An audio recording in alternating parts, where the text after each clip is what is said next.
আমরা বাংলাদেশের শ্রমিকরা খুবই অসহায় এবং ভীতির মধ্যে আছি। আপনারা জানেন গার্মেন্টস শ্রমিকরা দীর্ঘদিন মজুরির জন্য লড়াই করার পরে তাদের একটি মজুরি ঘোষণা হয়েছে, কিন্তু এই মজুরি আদায় করতে গিয়ে 4 জন গার্মেন্টস শ্রমিককে জীবন দিতে হয়েছে, যেটা এই দেশের বিরল একটি ঘটনা যে মজুরির জন্য শ্রমিক মানুষকে জীবন দিতে হয়। আমরা দেখেছি এই সমাজে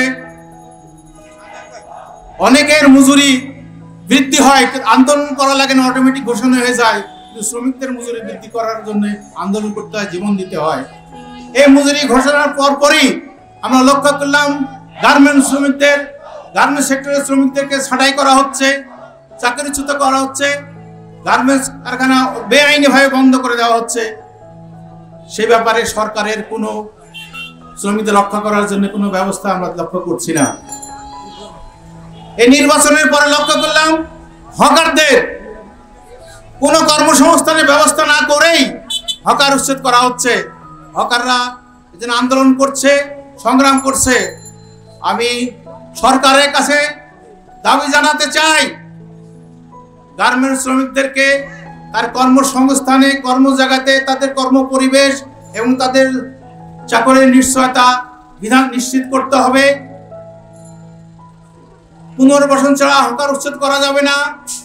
আমরা আরো লক্ষ্য করেছি রিক্সা শ্রমিকদের রিক্সা উচ্ছেদ করা হচ্ছে, ব্যাটারি চালিত রিক্সাকে বেআইনি ঘোষণা করে তাদেরকে রেকার বিলের নামে হাজার হাজার টাকা তাদের কাছে চাঁদা আদায় করা হচ্ছে। আমরা অবিলম্বে এইসব দুর্নীতি এবং শ্রমিকদের নির্যাতন বন্ধ করার দাবি জানাচ্ছি। শুধু দাবি জানালে হবে না, শ্রমিক ভাইয়ের কাছে আহ্বান, আসুন আমাদের এই শ্রমিকদের কর্মক্ষেত্রে নিরাপত্তা, রেশনিং ব্যবস্থা এবং শ্রম আইন শ্রমিকদের পক্ষে করার জন্য এটা জোরদার আন্দোলন গড়ে তুলি। তা না হলে আমাদের কোনো দাবি পূর্ণ হবে না। সেই আন্দোলনের আহ্বান রেখে আমি আমার বক্তব্য শেষ করছি।